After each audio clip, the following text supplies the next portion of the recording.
आचार्य चाणक्य की तरह महात्मा विदुर भी बेहद बुद्धिमान और दूरदर्शी थे। विदुर जी ने अपनी विदुर नीति दी थी।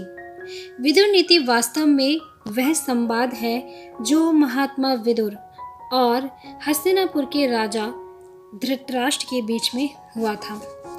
विदुर जी ने अपनी नीति में उन 6 चीज़ों का जिक्र किया है जिसे मनुष्य की जिंदगी में हमेशा सुख रहता है। यानी कि यदि आपके जीवन में ये 6 चीज़ें हैं तो आप अपने आप को खुशकिस्मत समझिए। महात्मा विदुर बेहद ही बुद्धिमान और कुशल राजनीतिज्ञ थे। महाभारत के सबसे महत्वपूर्ण पात्रों में से एक महात्मा विदुर अपनी दूरदर्शिता के लिए काफ़ी मशहूर थे। उन्होंने जीवन से जुड़े कई ऐसे विषयों पर चर्चा की जो आज के समय में भी प्रासंगिक प्रतीत होते हैं। महात्मा विदुर ने अपने नीति शास्त्र में ऐसे सिद्धांतों का जिक्र किया है जिससे मनुष्य सभी परेशानियों से बाहर निकल सकता है।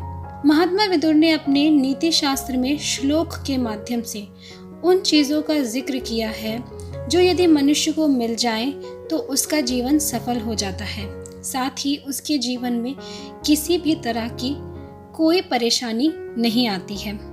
आज मैं अपनी वीडियो में आपको उन 6 चीज़ों के बारे में ही बताऊंगी। उन्होंने अपने श्लोक में कहा है कि हे राजन, इस पृथ्वी पर 6 प्रकार के सुख कहे गए हैं। जिसके पास भी यह 6 अमूल्य चीज़ें होती हैं उसकी ज़िंदगी से खुशियाँ कभी कम नहीं होती हैं, अर्थात वह अपने जीवन में सदा ही प्रसन्न और संतोषजनक रहता है। तो आइए देखते हैं कौन सी हैं वे 6 चीज़ें। सबसे पहला है निरोगी काया। महात्मा विदुर ने निरोगी काया को सबसे बड़ा सुख बताया है। उनके अनुसार रोगों से शरीर कमज़ोर पड़ने लगता है, साथ ही ऐसे लोग अपने द्वारा कमाए गए धन का उपभोग भी नहीं कर पाते हैं। अतः जिस व्यक्ति का शरीर स्वस्थ होता है उसका मस्तिष्क भी स्वस्थ रहता है। इसलिए जो व्यक्ति रोगों से दूर रहता है वो अत्यंत भाग्यशाली पुरुष है या अत्यंत भाग्यशाली स्त्री है। दूसरा है प्रेम करने वाली पत्नी। महात्मा विदुर के मुताबिक एक पत्नी घर की लक्ष्मी होती है। वह घर को स्वर्ग या नरक में बदल सकती है। विदुर जी का कहना है कि जिस स्त्री का आचरण और स्वभाव अच्छा होता है वह घर को स्वर्ग बना देती है और ऐसी पत्नी पाने वाला व्यक्ति काफ़ी भाग्यशाली होता है। तीसरा है आज्ञाकारी संतान। महात्मा विदुर कहते हैं जिन लोगों की संतान आज्ञाकारी होती है वे बेहद ही भाग्यशाली होते हैं, क्योंकि उनके बच्चे सदा ही उनके वंश को एक सही दिशा में ले जाने वाले होते हैं। चौथा है मधुर वाणी। विदुर जी का कहना है कि पत्नी की मधुर वाणी घर में सभ्यता और शांति लेकर आती है, वहीं कड़वी वाणी बोलने वाली स्त्री के घर में हमेशा अशांति रहती है।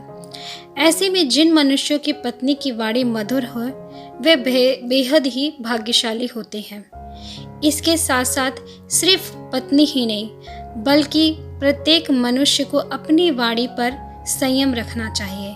हमेशा मीठे और मधुर शब्दों का ही प्रयोग करना चाहिए, तभी वह अपने जीवन में सुख और शांति को बनाए रख सकता है। पांचवा है बुद्धिमान मनुष्य। विदुर जी ने बुद्धिमत्ता को काफ़ी महत्व दिया है। उनके अनुसार ज्ञान एक ऐसा धन है जिसको कोई भी चोर चुरा नहीं सकता। ऐसे में जो लोग बुद्धिमान होते हैं वे बेहद ही खुशकिस्मत होते हैं, क्योंकि उनके जीवन में किसी भी तरह की समस्याएं या परेशानी हैं वे उनसे निकल ही जाते हैं और उनको खत्म करने का रास्ता ढूंढ ही लेते हैं। आखिरी है धन की प्राप्ति। महात्मा विदुर के अनुसार अगर मनुष्य के पास धन प्राप्ति का साधन है तो उसके लिए यह सबसे बड़ा सुख है, क्योंकि जिसके पास आय के साधन नहीं होते उनका धन जल्दी ही समाप्त हो जाता है।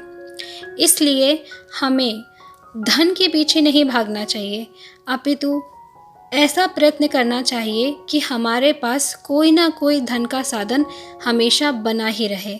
तो ये थी वे 6 चीज़ें जिन्हें विदुर जी ने अपनी विदुर नीति में बताया है कि इन चीज़ों को रखने वाला मनुष्य भाग्यशाली होता है। साथ ही साथ ऐसी मनुष्य के घर में कभी भी किसी तरह का दुख या परेशानियां ज़्यादा समय के लिए नहीं टिकती हैं और खुशियों की कभी भी कमी नहीं होती है। आशा करती हूँ आपको ये वीडियो पसंद आया होगा। इसी तरह के वीडियो को सुनने के लिए मेरे चैनल से जुड़ें और चैनल को सब्सक्राइब करें। मिलूंगी आपसे अगले वीडियो में, तब तक के लिए नमस्कार।